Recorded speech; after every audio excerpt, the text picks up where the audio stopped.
year I thought about how things can come around just like that if everyone is here to celebrate one day. We have our ups and downs, but when there's love, there's always a way. And oh, this time of year, we come together to celebrate. Yes, every time the snow is falling down and it is cold outside, we gather around the fireplace and no one cares about yesterday. My favorite holiday, it means so much more than words can say. And I claim that Christmas is a magic day. Sometimes I tend to forget what glory this holiday represents, but it's fair to say that Christmas is a magic day. This year I'll think about how I'm so lucky to have a place that I can come home to. Yes, I am on my way. Yes, people, welcome back to Let's Talk Premier League. We're here for Argyle, and as you saw, I just stripped a little bit of the Christmas stuff that we're slowly preparing for the Christmas period. There's going to be an awful lot that we drop. That it's going to be good. Yeah, the new Christmas intro. There's a new Christmas overlay as well, but we haven't quite sorted that out yet. We haven't quite got there. But there is a lot that's going to be coming. Now, I'm not sure what's happened there. So let me just remove that and work out why it's not showing everything. But we're here to talk about the view of Charlton versus Plymouth Argyle in SkyBet League One.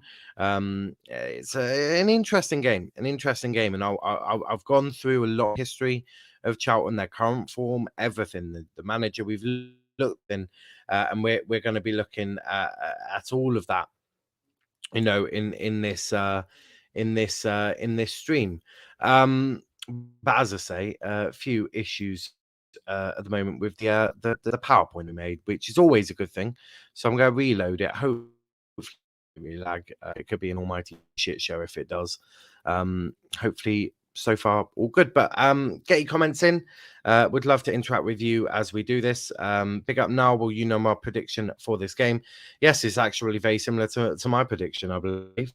I believe a lot of our predictions were very similar. Yes. But yes, please hit that like button, especially if you like the new Christmas intro that we'll be using from December the 1st. But I thought I would slide in for today, just to see what you guys think. I think Ravi likes it. Be lagging for a second. Yeah. I mean, any better.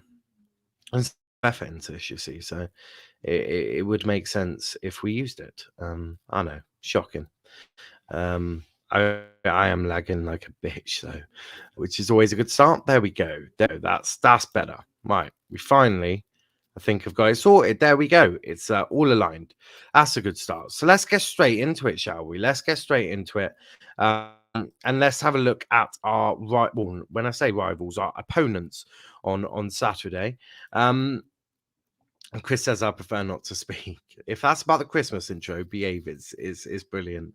As long as Argyle get the win, that will be top quality. Absolutely. So let's look at the Valley first. So the stadium that we'll be playing in. It opened in 1919, just after the First World War. It's got a capacity of 27,111, and it's based in London. In February 1938, more than 75,000 fans packed the ground for the fifth round tie against Aston Villa. Only one club in the capital has housed more fans for a single match. In 1974, rock band The Who played a gig 2 years later. They made it into the Guinness Book of Records for the loudest ever gig, measured at 120 decibels from 50 meters away from the Valley.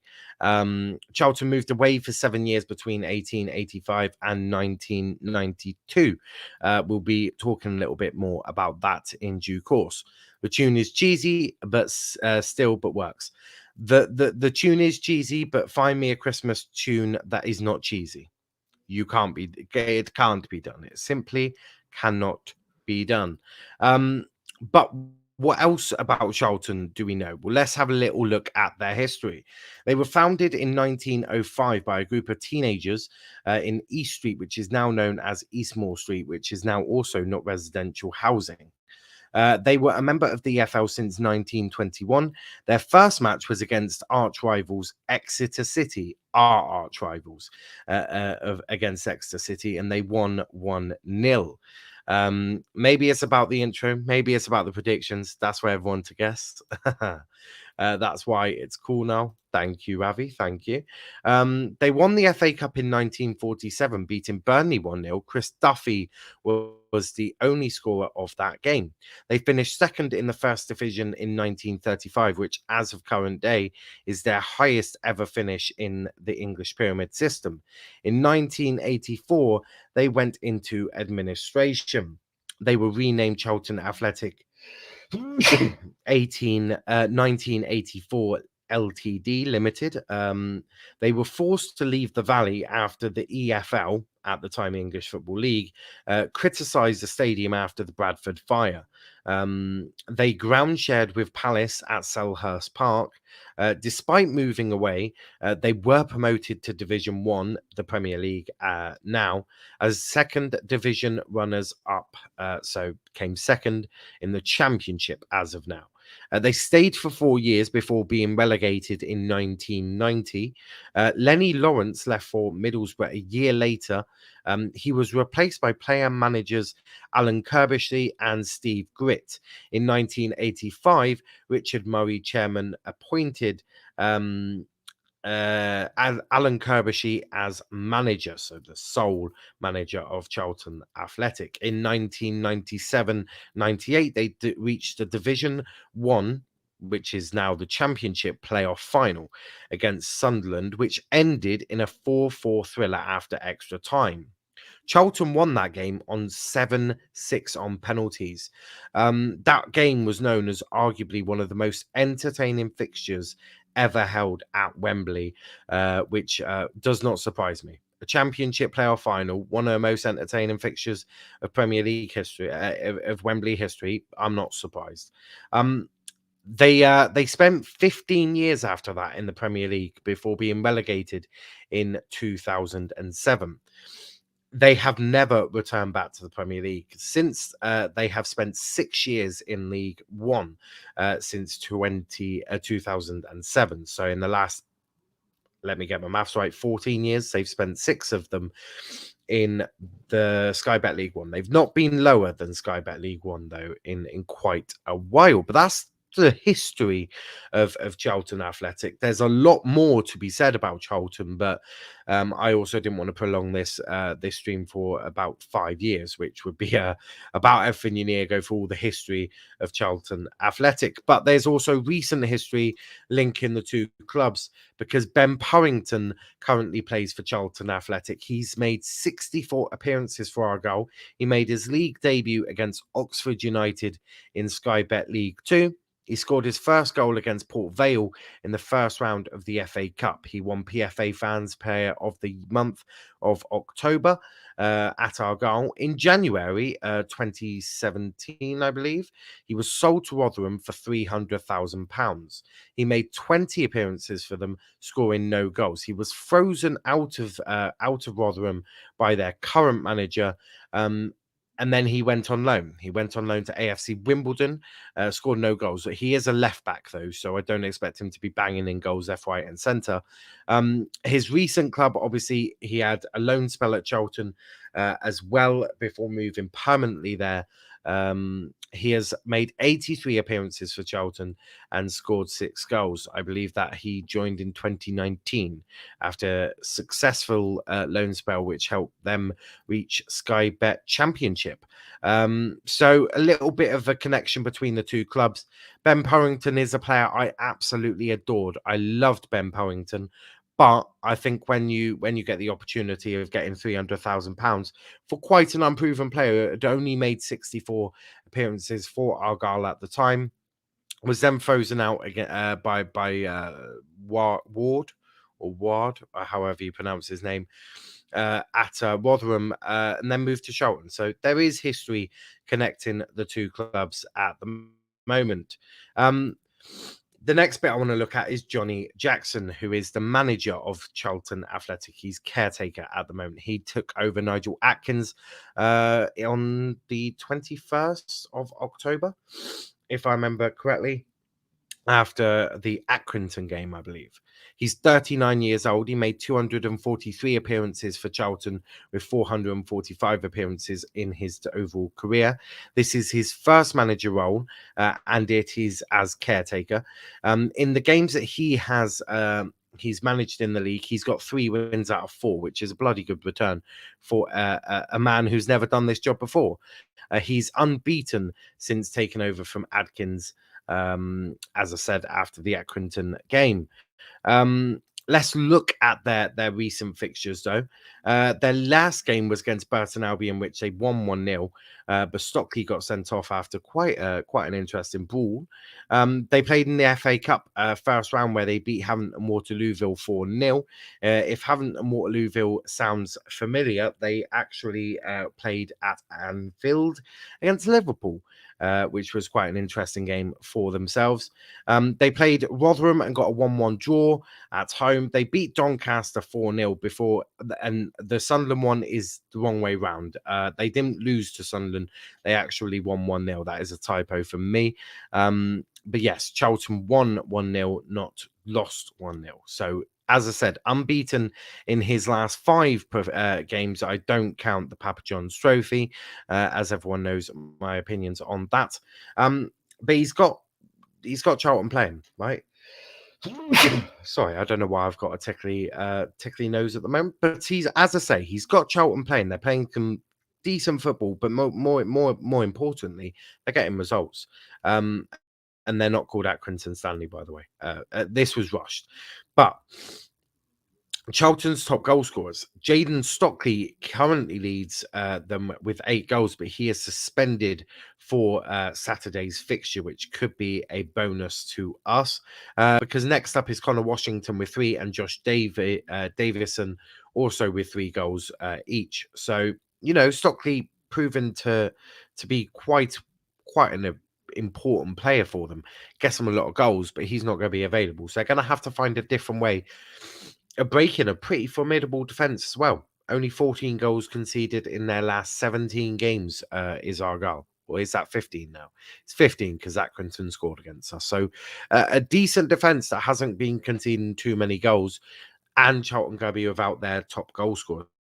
So could be an interesting one there. Charlton's top assisters, 2 of them have come in recently. Jonathan Lecco is leading the assist with 3 assists. Connor Washington with 2, and followed by Elliot Lee, who has also got 2 assists. So that's Charlton, a club rich vein of history and in decent form, unbeaten under their current caretaker manager, Johnny Jackson. So it could be quite an interesting game. It's going to be a tough game at the Valley as well. You'd assume that Charlton are going to have a fair few fans at the game. But it is Plymouth Argyle, and we are top of the league. So how do Plymouth Argyle shape up in their attacking stats as well? Well, let's have a look once it starts working. There we go. Argyle's top goal scorer is Ryan Hardy with 12 goals.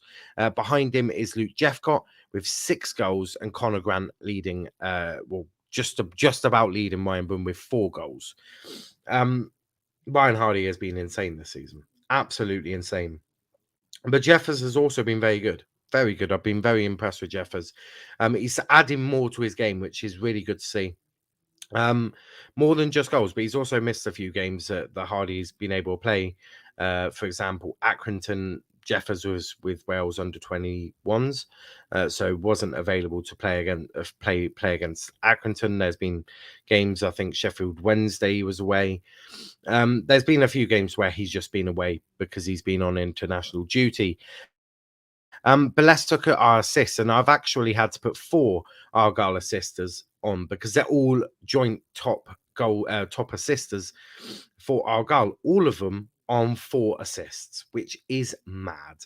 Ryan Hardy, Luke Jeffcott, Ryan Broom, and Panucci Kamara have all got 4 assists each. That's a total of 12. I think no, that's not 12. That's 16. I can't seem to do maths this time of the day, but a real uh the positive I get from this, I do get a huge positive. Not only are we getting assists, but they're from all over the place. Ryan Hardy's got a few.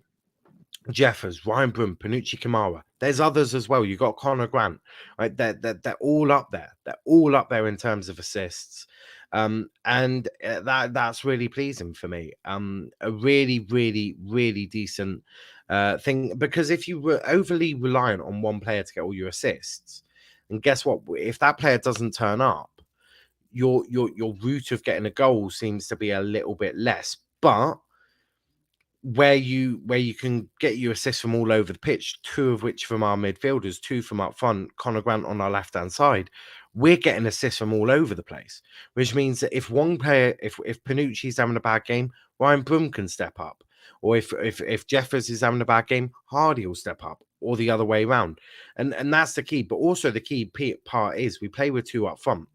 We play with a 3-5-2 or a 5-3-2, however you want to look at it.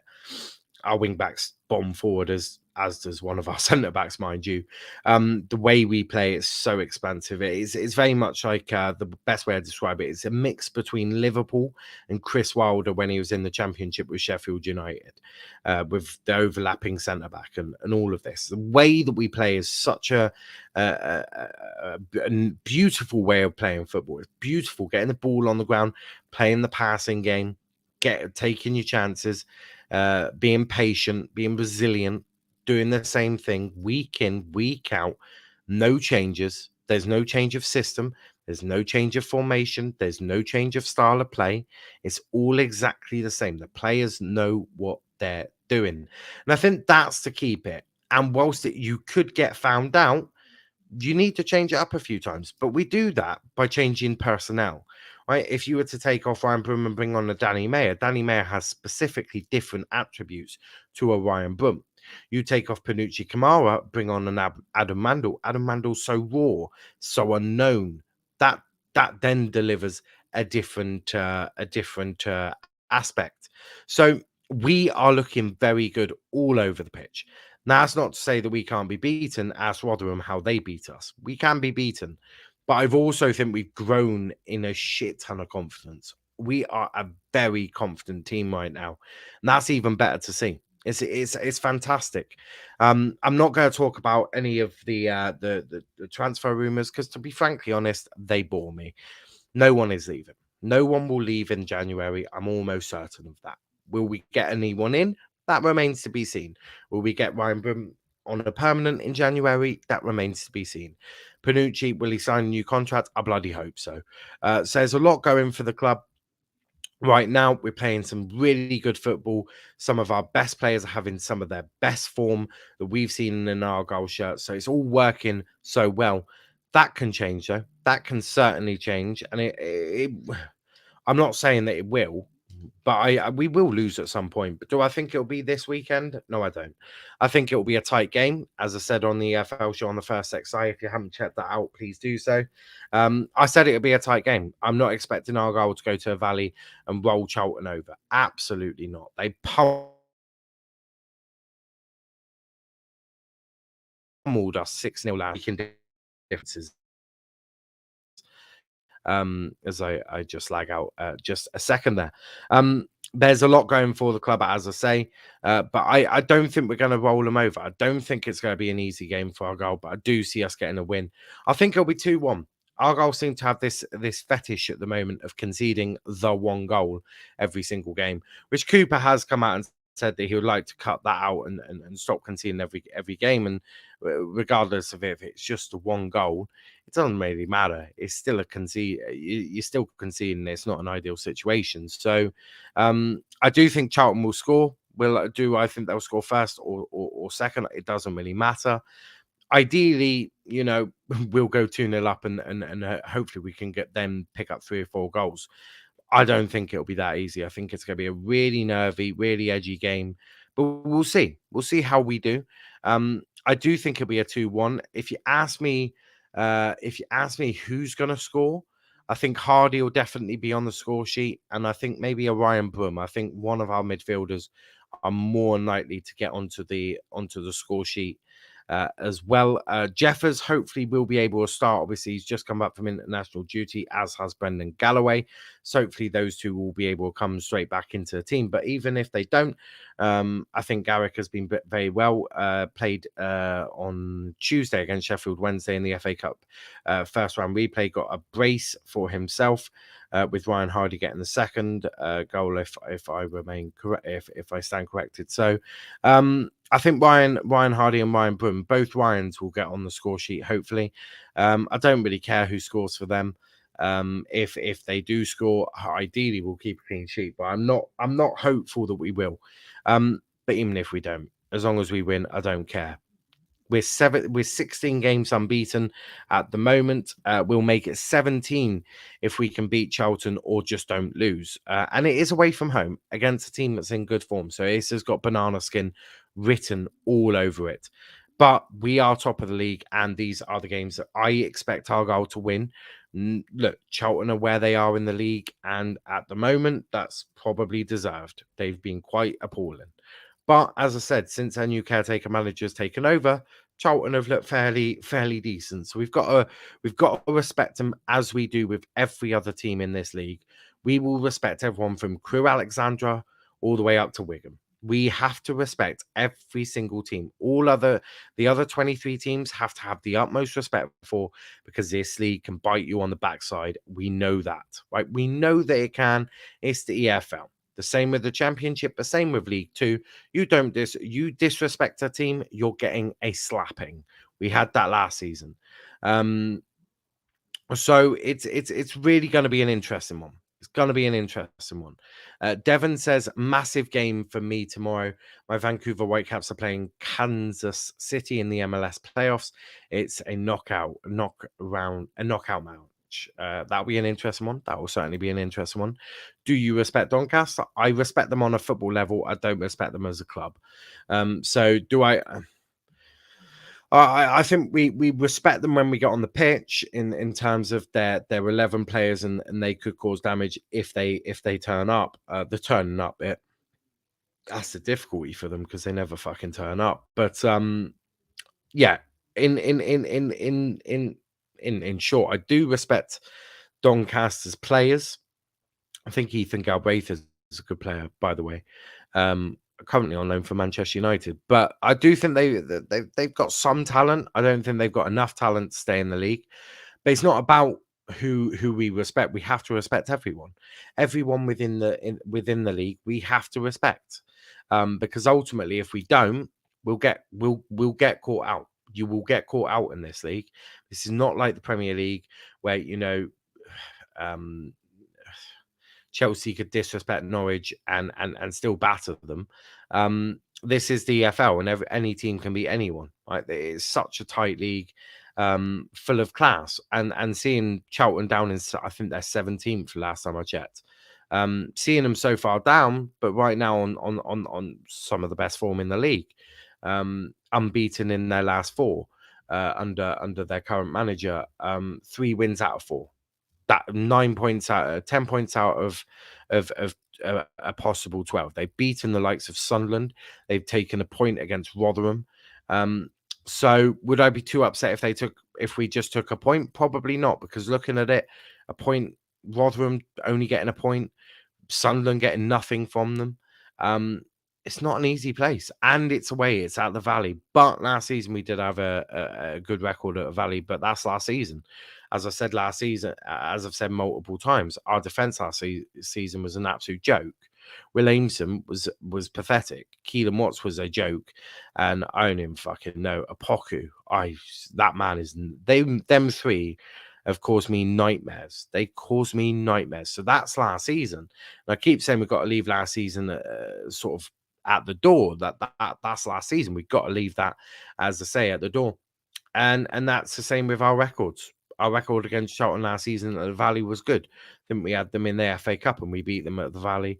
We also beat them, but it was also an anomaly last season because no fans were at the stadium. So the away teams were getting a bit more of not a boost, but that there wasn't that fan power that you can turn it into a fortress because the players just couldn't get up for it, which we saw in all the leagues. So it's going to be a really interesting game. I hope we win. I hope we get all 3 points. It would be absolutely brilliant if we could. But as I say, it's going to be a really tough game. I have full respect for what Johnny Jackson is doing at Charlton at the moment. And heck, I know the Charlton fans probably wouldn't like me saying this, but you probably give him a contract till the end of the season and just see what he can do. You're not going to get relegated. I think there's far worse teams than Charlton Athletic in the league for sure. I think 2 of them are already pretty much done and dusted in terms of Crewe and Doncaster. I don't see how either of them stay up. I think even Shrewsbury, to a degree, are probably down as well. So that only leaves one more spot. And I just don't think Charlton are nowhere near. They shouldn't have even been in the conversation. How they were even down there in the conversation was an absolute joke and a travesty. And that's arguably why Nigel Atkins lost his job. But Johnny Jackson is doing a fantastic job, and I've utmost respect for him. I think he's done so far. He's doing a brilliant job. Ryan Lowe's been at Argyle for a very long time, so I fully expect Argyle to be more organised and to know what they're doing a little bit more than maybe Charlton will.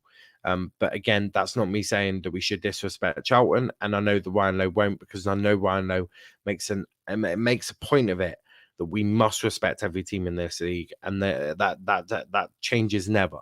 Every time you step onto the pitch, you give the opposition the utmost respect and you perform to the best of your capabilities. Because if you don't, you're going to lose a game. If you lose a game, we lose points, which makes it tough. I want to wrap up the title in March. So let's get as many wins as possible, boys. But no, look, it's going to be, as I say, a really tough game. Devon says sounds like a big game away. Charlton is a big game. And Charlton are a big club. Let's make no mistake of that. But Argyle are quite good against big clubs. So far, we've had 3 cup finals at home park. Bolton, Sheffield Wednesday, Ipswich. None of them have got points. Only 1 goal scored between all 3 of them. Argyle have won every game. Respect? Not yet? Okay. Devon says, I'd like to see Sunderland promoted this year. They have a very big fan base up there. They do, but their club is a joke. Their club is run. I don't even know what's going on. They've got a bottle job manager. The players are not. I don't know. Sunderland are weird. They may go up. They may not. This is Sunderland at the end of the day, so you never really know. It's an odd one. But guys, we're going to leave it there. A big thanks to everyone who has tuned in. A big thanks to Devon, Ravi, and Chris for getting their comments in. If you're watching this on the replay, then hit that like button, hit that subscribe button with the bell notification on as well.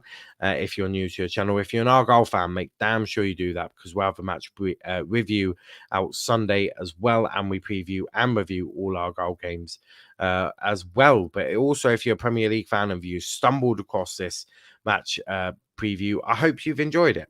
As I said, I put a bit of work into making the thing and getting a few of the facts on Charlton. So I hope you enjoyed it.